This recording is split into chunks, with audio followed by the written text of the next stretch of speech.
There we are, now we're recording. Okay. Oh gosh. I did some pilot interviews Yes. with some young black girls who were masking their learning differences. Okay. So that helps me refine some of the questions. Yeah. To make sure it felt comfortable and that the terms I used were understandable. And one of the girls, she interpreted one of my questions really literally, so I had to completely change Yes. it. Yes. But in terms of censoring their voices, I think I asked them for advice. Yes. Like one of the questions was around advice for teachers Yes. and for girls. Yes. Like Yes. so I really got a lot of information from Yes. them. And I asked them, they really explained things like the angry black girl stereotype, explained to me how it's rooted in masculinity, and I was like, wow, these are things that I'm 45 years old. I don't know about, and these are little girls that are schooling me. So, you know, I just tried to create a space where they could just be open, be themselves, not mask, and say exactly what they thought. I told them it was all anonymous, and you know, the names in the research are pseudonyms, so you know, you can't identify them. And they also had their parents nearby, or if they wanted their parents with them, one girl had her mum with her. They did that. So I just tried to make it a really comfortable space. And I think now I'm trying to really disseminate the work to make sure that their voices are out there. Yes. So all the presentations that I've done, I've included quotes, you know, from the interviews. Yes. And I'm trying to get the work published so that it is actually out there in the evidence base. Yes. So we're believed. Exactly. Yeah. Well, that's one of the questions I had. I mean, I had a question about, you know, being believed, but the other question was also about the adultification of black girls and women. So whilst there are many issues, because there's also issues about the vulnerability of autistic young girls, and as you say, taking things literally. Also having different thresholds of emotion management, and also being very easy to trick or fool.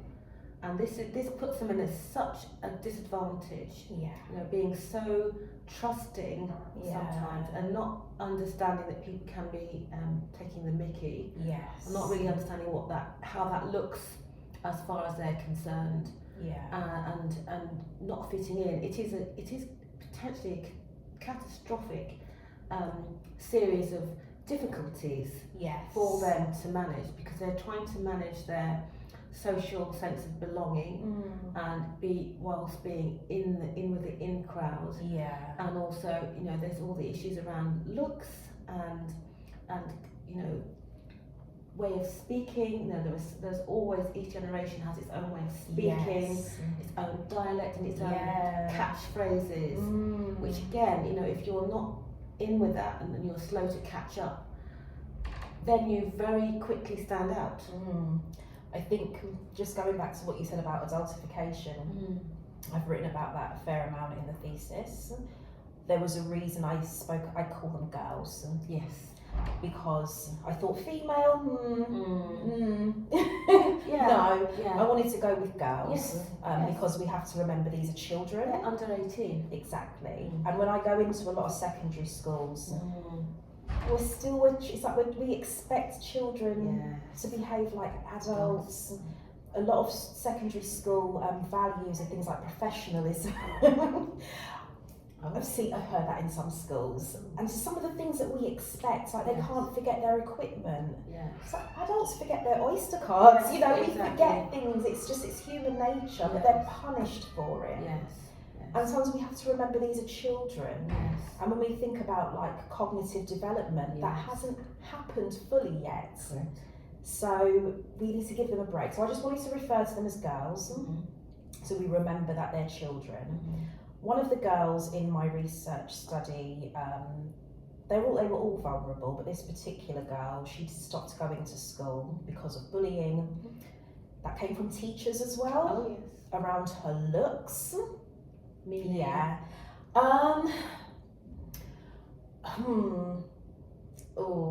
They were joining in. It is all, I've written it all in my thesis, but they were joining in. Some of the teachers were joining in with things that children were saying around her looks and around her weight, weight. It's mainly around her weight. I was hoping you wouldn't say that, because that's something that is very distressing to hear. And with the autistic profile and low self-worth, can often be accompanied by disordered eating. Yeah.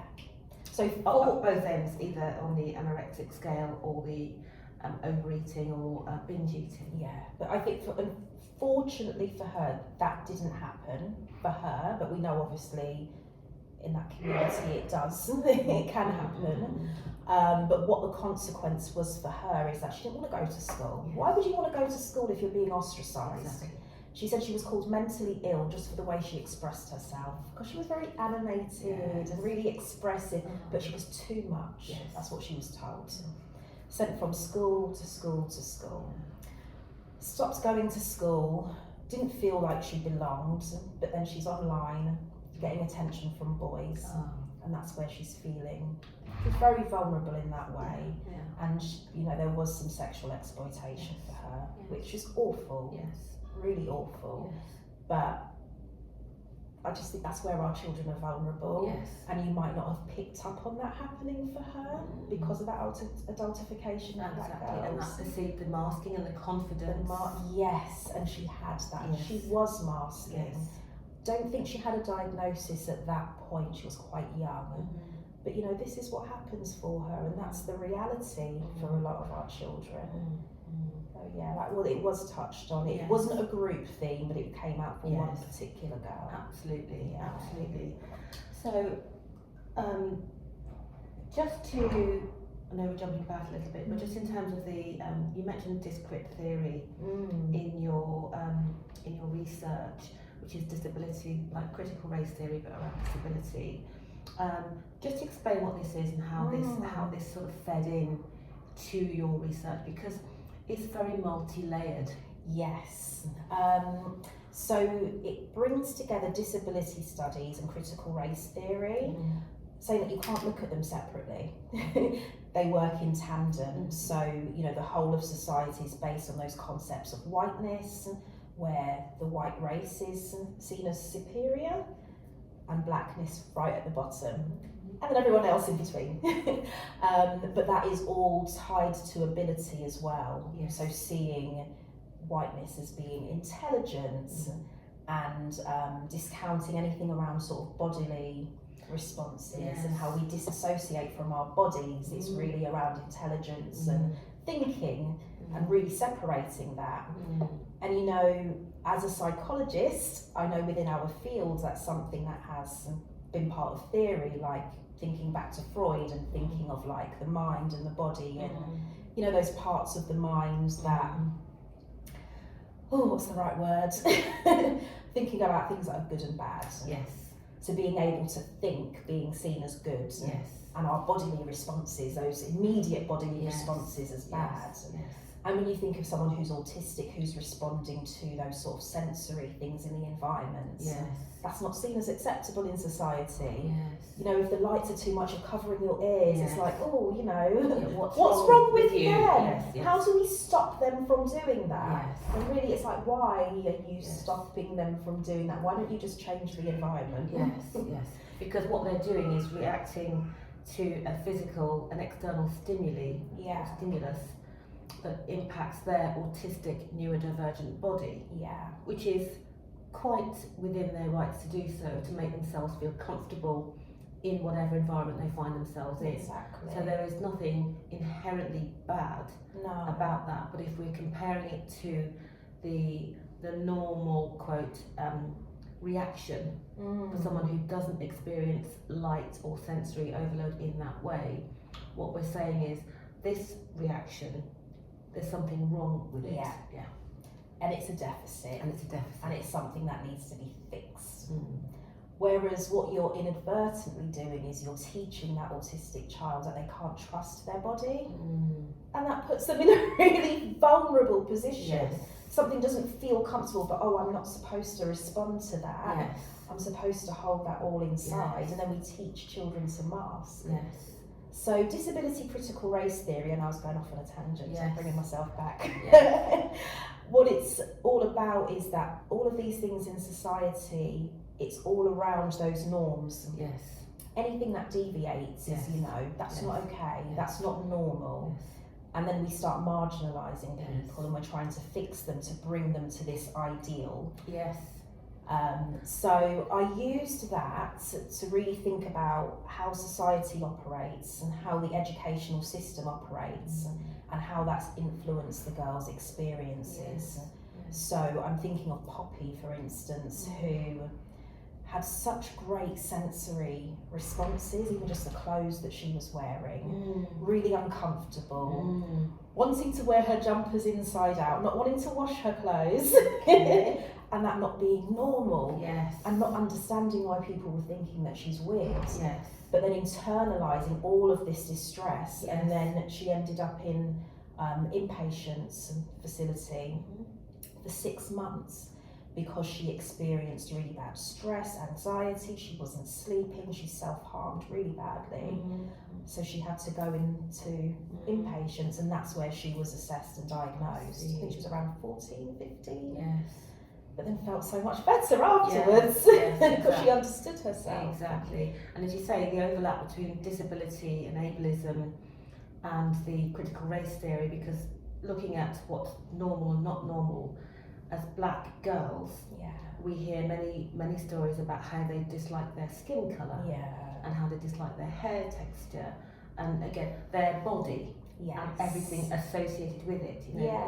Their lips or their nose, all their features, everything that makes them them, and individual to them, becomes a point of dislike. Because we're told not to like that. So one of the girls said, black girls who have 4C hair are discriminated against. Dark-skinned girls are discriminated against. Poppy couldn't deal with the texture of her hair, and that was around sort of sensory. But it was also that she was in a majority white independent school, and she said she wanted her hair to flow down like the other girls. But then she also had people putting their hands in her hair all the time. So it's like she's got this racial microaggression. She isn't sure whether that's okay because she's not sure how to communicate with other people. And then she's got the sensory overload. So it's everything mixed in together that you can't pull apart.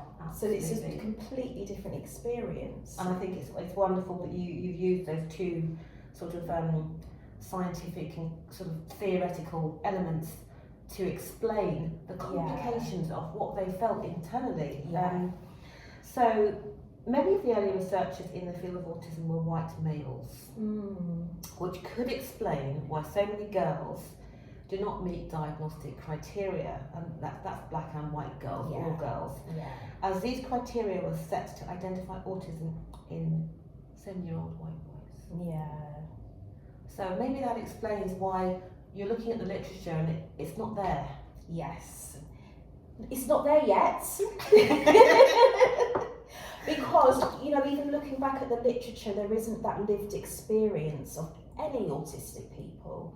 Autistic people aren't able to give any input into what's been written about them. And that's anyone who's marginalised, any marginalised groups, it's just not there.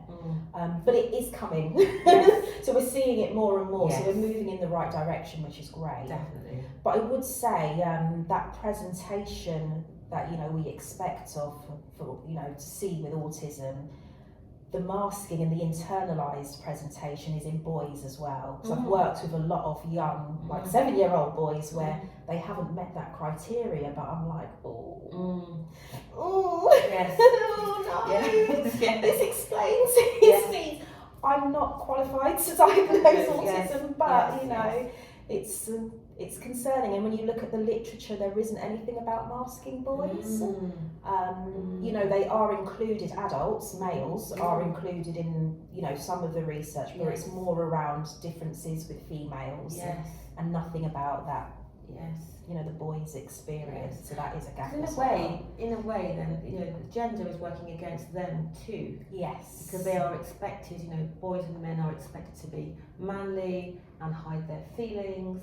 And I've also met some very sensitive autistic boys who are in a lot of emotional distress and to the point they're not going to school because at one level is because it's not acceptable to do the things they want to do, and like animals and be kind to girls, which is really terrible because that's who they are, that's their heart. They're very sensitive and kind boys, but they don't feel that they can be their autistic self or even their male self in a certain setting, because that isn't acceptable.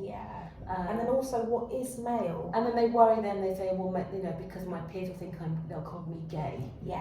So we have a lot, a society, these norms that have been created are causing a lot of damage to a lot of young people as they're growing up and trying to find out who they are. And we know a lot of our neurodivergent children are gender diverse, and that's not in the research either. I wanted to incorporate that in my research, but then I had to narrow the focus. So I was like, my research supervisor was like, oh my gosh, how many people do you want to interview? But I just didn't, I felt like I was excluding people. But then it's like, no, you have to focus in really narrowly and then do some other research. Absolutely. I mean, I think you've already carved a path on where your research might go next. Yes, that's it, and that's what I was told. Yes. You do that afterwards. Yes. Break it down. Build a story, because it's a very complicated story. Yeah. It's a very complicated story. Definitely. So not being believed, you touched on that, is a big part of the female autism journey, as well as fragile self-esteem and emotional distress. Yeah. And you mentioned that being perceived as aggression. So what can parents and professionals do to address this? Because if you're an autistic girl, you're kind of stuck in a loop, because you may not have the confidence. You may not have the the emotional stability to talk and share. You may not have the trust in some of the adults around you, even your parents. You may not have the language ability or the cognition to begin to explain what's happening to you and why you feel different and why you behave in a certain way. So I think if I take professionals first, it's really having that understanding of neurodivergence, not just autism, because we know there are so many co-occurring conditions. It comes with sides, is what I say. It's sides. I love that. And I mean, so many things are not diagnosed. My own daughter has autism. I know she's dyslexic as well. I believe she's got ADHD too, and there are other things going on. But luckily, I know what all of those things are. I know what her needs are, and I know the sort of things to put in place to support her. So I'm not looking for diagnosis because I know the needs. But for professionals, we need to understand those needs and how things present and how to meet those needs. We know going and having an assessment, you're waiting a really long time. So in schools, we just need to be treating needs. We need to be able to identify those needs and to know what intervention to put in place. But that's difficult. It's really difficult for teachers who don't have the training, when capacity is really low.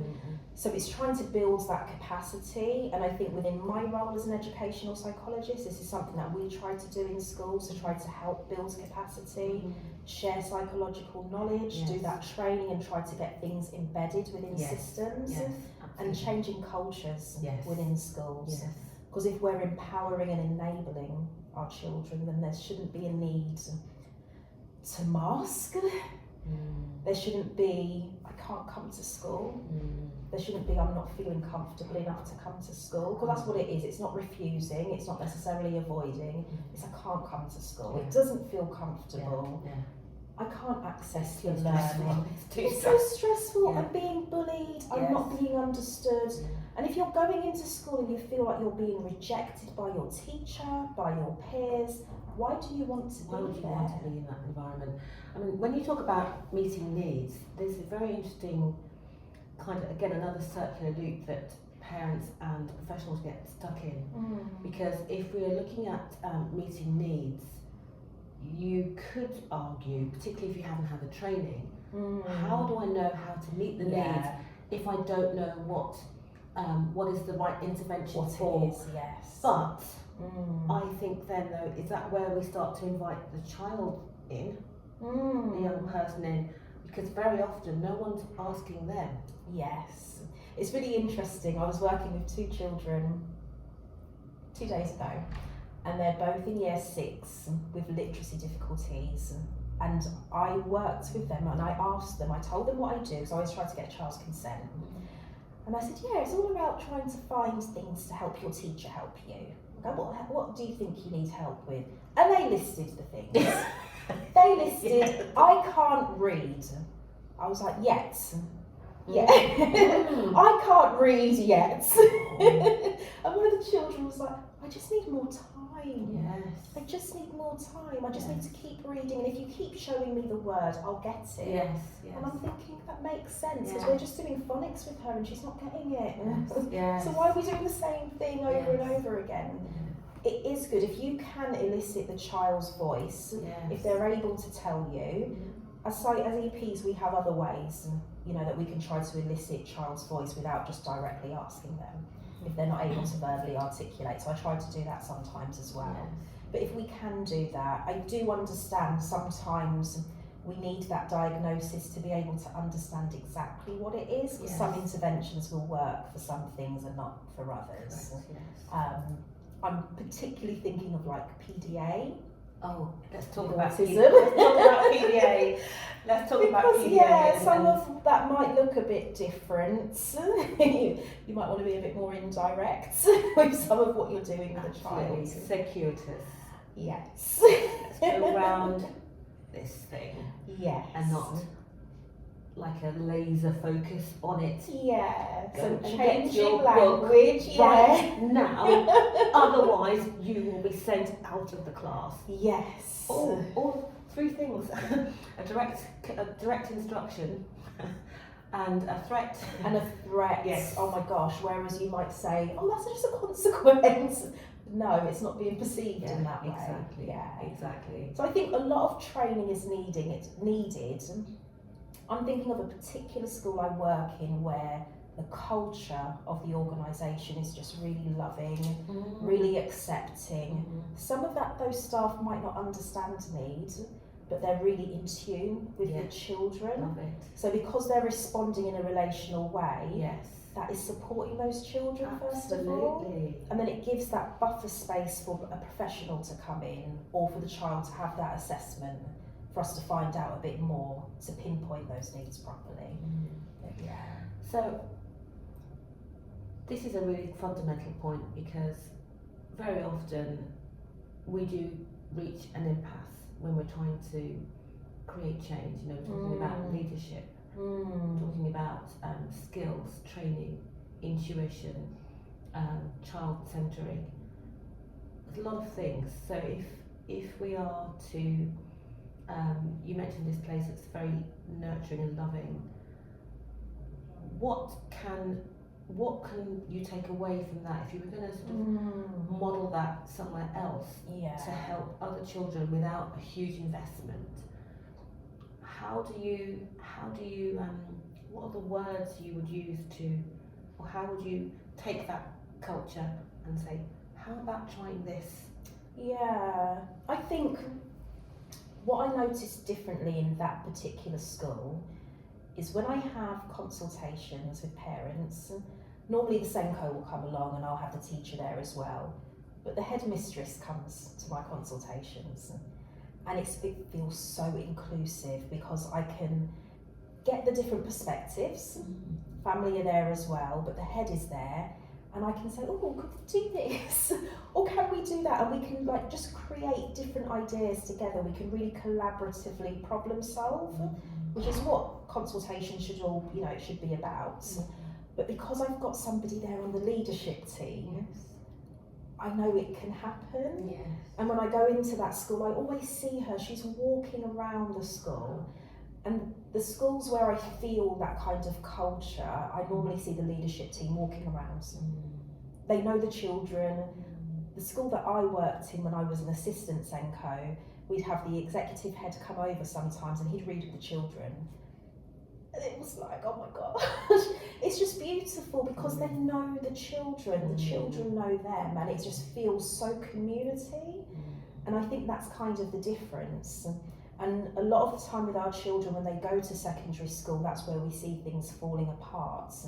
And I think it's just the way secondary schools are kind of, the way they built, it's not the same. And that's not the teacher's fault. It's just, it's not that kind of community base. It's like faculties work in silos. Yes. And if we can bring everybody more together. Yes. I think what you've explained is very, very effective and very easy in some ways. I mean, my perception of leadership in school has very much been, you know, the SMT get called when there's a problem. Yes. And you're describing, you know, executive head teachers, because we do have a model now of the academy structure where we have teachers, schools almost feel like businesses. You've got your executive head teacher and your deputy head is like the MD. Yeah. And it feels a bit businessy. Yeah. But what you're describing, where there is that ability of senior leadership to actually engage children. Yeah. And actually be in the room with their staff. Yes. And see what's going on before it reaches a crisis. Yes, I think, you know, I've seen that, but I think, I know you said it's like easy, and I'm probably making it sound easy. I know there's lots of challenges. You know, some of our secondary schools, you've got 2,000 children. Yes. And it's, you know, it's really hard, really, really hard. So I'm still acknowledging all of those things. But it's trying to get everybody around a table, or just trying to problem solve together and being creative about it. Because I do think there's a lot of things that we can do where we don't necessarily need money. It's really just about sort of changing mindsets and attitudes and trying to make sure that our staff have the knowledge and are able to do that. Not something that can be done overnight. No, but it's really heartwarming to hear that there are schools like that, and that there are leadership teams who are, you know, just grounded. Yes, and I think it's just remembering, you know, why have you got into this job? Why have you got into this profession? Because I don't think there's many teachers I've encountered who don't care about the kids. Everybody wants the children to do well. You know, you've got their best interests at heart. And a lot of the time when I'm met with defence, it's because I think the teacher doesn't really know what to do. Yes. Or they just don't really understand, and they do think this is a naughty child, or why don't they get it? But, you know, if you can explain what's going on for a child and help a teacher or staff member see that, then, you know, you normally can get people to come alongside. Yes. So, Autistic girls and women later on are usually treated for anxiety and depression before their autism is unearthed. Aside from medical interventions, how do you believe Black girls and women, because obviously the girls grow up to be autistic women, heal from their complex trauma, their complex identity trauma, and learn to love and live in their authentic power? Oh my gosh, what a question. Wow. I think I've learned that more from the girls in my study. I mean, I'm newly diagnosed and, you know, newly realising that this applies to me, so I'm still working all of that out. Yeah, but the girls told me that once they were diagnosed, they just started loving themselves. They just started realising, this is me, there's nothing wrong with me. And that was the main thing, always thinking there's something wrong with me. But they started finding their tribe, so finding other neurodivergent people, recognising other people's needs, and in turn those people recognising theirs. So really affirming themselves and finding the place where they belonged. And I think that's really key, and that's what I'm trying to teach my girls. My girls are 14 and 15. And my youngest is really struggling at school at the moment with friendship issues. So I'm like, you need to find your tribe, which is obviously not helpful to her, but she's in it.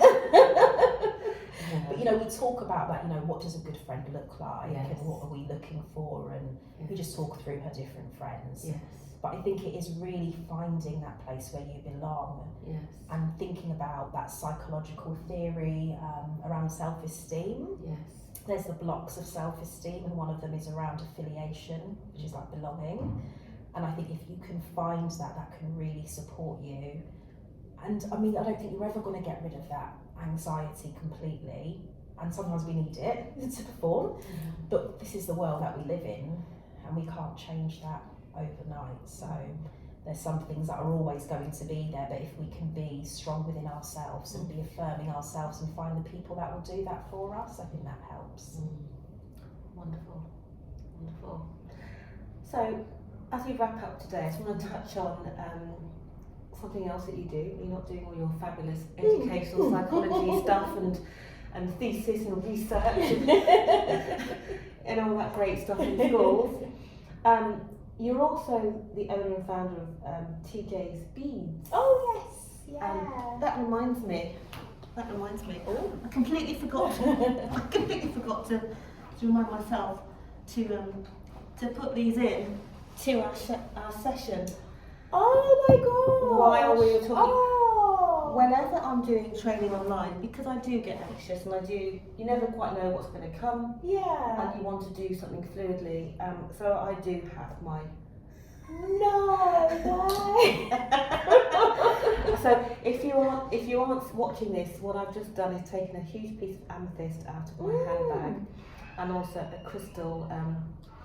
What shape is this? A pyramid? What's it? It's a diamond. Crystal diamond. Yeah. It's like a little diamond. Yeah. Not a real diamond. Yeah.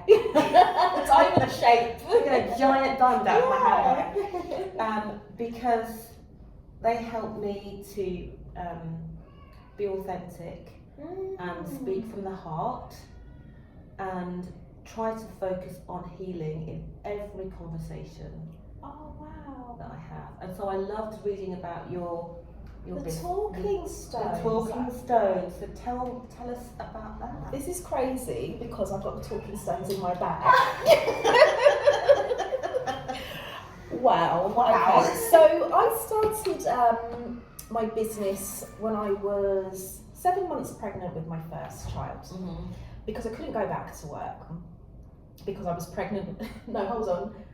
I was 7 months pregnant with my second child. My two girls are 10 months apart, so I couldn't go back to work because childcare was ridiculous. It was more than I was earning. Yes. So I thought, I'm going to start a business. My husband told me to sell on eBay. Yes. I was like, great, I'm going to sell on eBay. Didn't know what to do. Eventually I started selling gemstone beads. Yes. And then I kept saying, when I started studying psychology, I was like, that's it, I'm going to give this up. I'm just going to focus on psychology. But I haven't been able to give it up. Because I enjoy it. Yes. The beads are beautiful. Yes. They're absolutely gorgeous. Yes. Every time I get stock coming, Yes. I'm just like, oh, Wow. these are lovely. Yes. They're different every time. Yes. They're natural. Yes. And then when I was doing my doctorate, we learned about this approach called the talking stones approach. And this is where you're using different objects to try to elicit conversations. So it might really support somebody who struggles verbally or struggles to think of what to say or how to articulate things. You're giving people different ideas and different ways of expressing themselves. So with the talking stones, I just decided to create these sets. They come, there's like 10 of them. You get 10, but I've got a few more in here. Yes. But you just ask a question. Yes. So for instance, I use these with my teachers. I do Yes. some group supervision with teachers. Yes. And I might say to them, how has your day gone today? Just pick a stone that resonates for you. And they'll pick something, and then they'll just explain what they're feeling and how the stone resonates. But it's really funny in terms of like energy. A lot of the time the teachers will hold that stone in their hand for the 45 minutes. Yeah. And then when I say, can you put them back at the end? It's like, ooh. And they're like, oh, they're still trying to get a little bit more. Okay, I don't want to give it back. And I'm like, should I bring these next week? Yes, bring them every time you come. I love it. So yeah, love it. I don't think that was the intention originally, because they can be used in therapy. Yes. So I've got one friend who's an EP who uses them in CAMS, and she's asked children to pick a stone that represents each member of their family, or one that represents your mum, your dad, your siblings, and it's just a way of opening the conversation, but also thinking unconsciously what might be coming up for them. That's so strange. Like when I do work in schools, I tend to take some stones.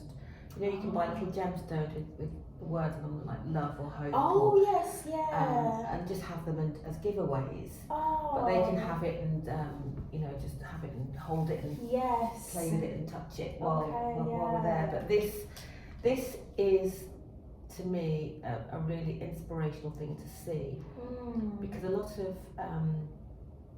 lot of the work you do is around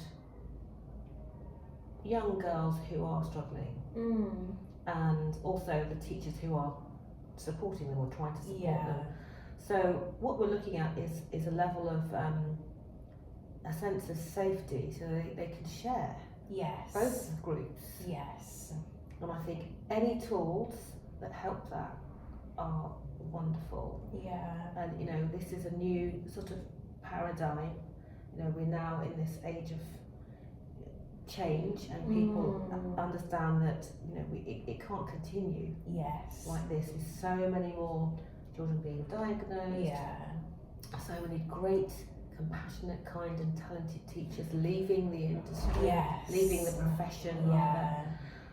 So it's time, I think, to switch up. And I think we have to recognise, I know myself, because I hold that parent hat, I've got the school hat on, I've got the EP hat on, and when I work with the teachers, you recognise their distress as well, because they want to support these children, and sometimes they're like, you know, I'm not doing enough, but they're actually doing an awful lot. So they hold that distress.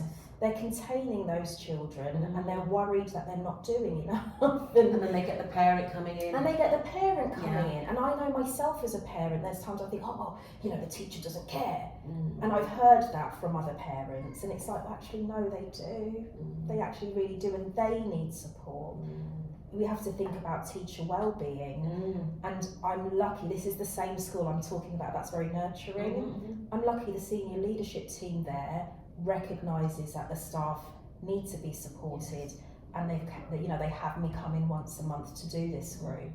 So it's something that is really needed, and needed for the senior leaders as well. Hello. Can we have a huge box of crystal? Tiffany, it's been an absolute joy talking to you, and we could talk for days. I know. I feel like I haven't said much. Is there anything else you want to add? I mean, you know. I think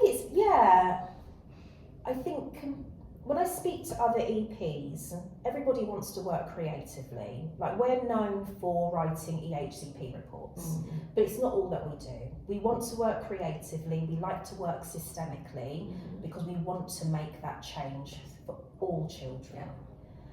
And it's something we don't always get the chance to do. But it's just really about letting people know there's more that we do, wanting to work creatively. When I did this, I was really just trying to bring in all of my different strengths. I've never thought of myself as someone creative, but people keep telling me that I am. I think I'm a creative problem solver. That's what I say. I sing as well, but that's more at home. I think that's a lovely sort of creative. What did you say? Creative problem solver. I think that's really a huge advantage in education, which can be very sort of do this and then we do that, then do this and do that, and then do this, and we can't do that until we've done this. So what you're bringing in is a kind of let's just shuffle the pack. Yes, I try to be different. I try to think outside the box, and I think because I'm new to education, previously I worked in the travel industry, I've worked in retail sales, I've done a few different jobs. That's the ADHD. I've moved around, but I can bring all those different industries and that different knowledge, to my role, to think differently. So I do find that that's quite helpful as well. But yeah, just wanting to make a difference, wanting to change the world, and I'm always told you can't do that. But Yes. Oh, yes, you can.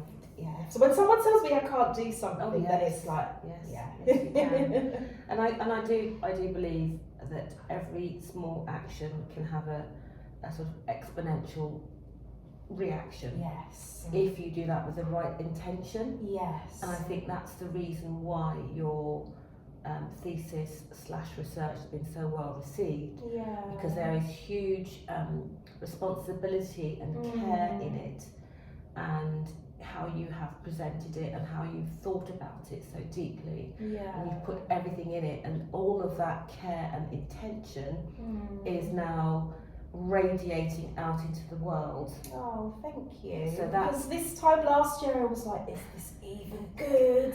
I want it to be this, and I'm perfecting that, and it's not perfect, and there's all these mistakes, and but that is all that I wanted. I just wanted to shift attitudes and for people to think differently. And I, when I first shared one of the posters online, one of the responses was, "Why black people?"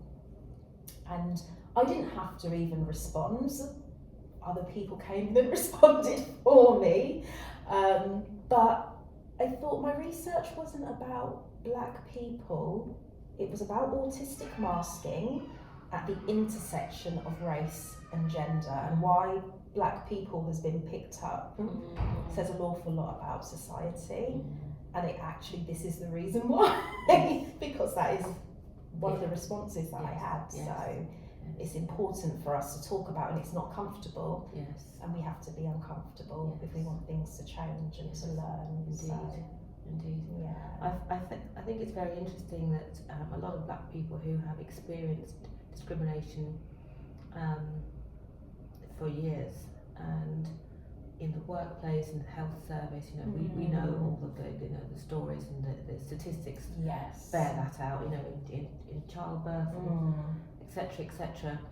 And my perception is that the appearance of and the coherent debates around neurodivergence are a great platform for black people to get involved in and share our experiences of blackness and neurodivergence, because it seems somehow, and this isn't necessarily the right thing, but more acceptable to talk about disability and gender, and then include the racialism in that conversation.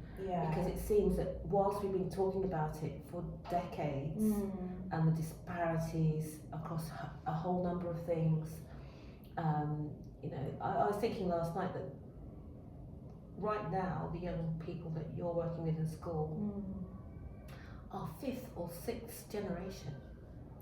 in terms of, because I'm 3rd. I never know how it works. I don't know if I'm 1st or 2nd. So if you think about my mother came to the UK in the 50s, and so my grandfather came in he was the quote Windrush generation. Yeah. Although he came on a ship called Lana Del Rey. Oh. Yeah, a different ship. Yeah. That docked in Manchester. Okay. And I did the research on this. So he's 1st, my mum's 2nd, I'm 3rd. Okay. So each generation, like each 10 years, each decade is a generation. So. I thought it was, if you're born here or who was born here, if that makes sense. I think we kind of look at it in terms of entry into the UK. So the generations. Yeah. So my grandfather was 1st, my mother was 2nd, I'm 3rd. Okay, so I think I would be 3rd. My grandparents came here in the 60s. My mum came in the 70s, and I'm born 80. Yes. Oh yeah, so that makes me 3rd, is it? That's a very good way.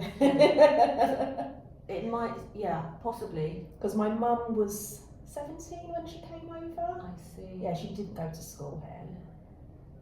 Yeah. Or maybe the presence of black people in the UK. So, but as we also know, there were black people in the UK in Tudor times. Oh yes, yeah. So again, even on that level, the generation thing isn't always the right way to look at it. But just in terms of people tend to start from when their ancestors came to the UK and look at that contribution as well. Yes. My family is 5th, 4th, 3rd generation in that respect. Yeah. So we're a very long established presence, but still experiencing some very difficult circumstances. You know, education, healthcare, the whole thing. Yes. I often know, I think of like my grandparents, I hear more of their story now. And I just think back of how much they sacrificed and what they've done to kind of pave that way for us, because there's absolutely no way they would have been able to speak about things like this in the 60s. Exactly. But we have that platform to be able to do that. And they were the original maskers, although Yes. it was called code switching. Yes. You know, we've and this is what I think is interesting about identity. We've grown up masking. Yeah. Even with or without neurodivergence, we had to survive. We've grown up Yeah. masking and hiding and pretending and assimilating and denying. Yeah. So this is a big turning point. Yeah. To talk about all these things. And I mean, my research doesn't even cover, there was a little bit of class, not a lot. And there's also the fact that the girls in my study were middle class. So, you know, there's a lot of girls that are not included, and those voices haven't been heard. So there's still so much more to explore. So much more. But yeah. And we're still here. Yes! Working on our mental health. Oh my gosh. Working on all the things. Yes. Raising families and you know, trying to right many wrongs. Yes, definitely. Just making people aware. Just making people aware, because there's so many people who still are not, because it's not their experience. And I know within my profession, very privileged people. Very privileged, you know, even just having that title, having the doctor title, having the word psychologist in your job title. You walk into a room and that power that you hold, that privilege, it's massive, and it's a massive responsibility. So, you know, it has to be used in the right way. But it's wonderful that you have achieved that. It's wonderful that you are stepping into those spaces. Yes. And I know I speak for many parents and black women, you know, of the generation before yours, to say a huge collective thank you. Oh, thank you. Thank you very much. Oh, thank you so for your much, time, Susie. your knowledge and expertise and all the rest of it. Trying. Thank you very much, and tune in next time for more fascinating conversations on Energy in Motion podcast.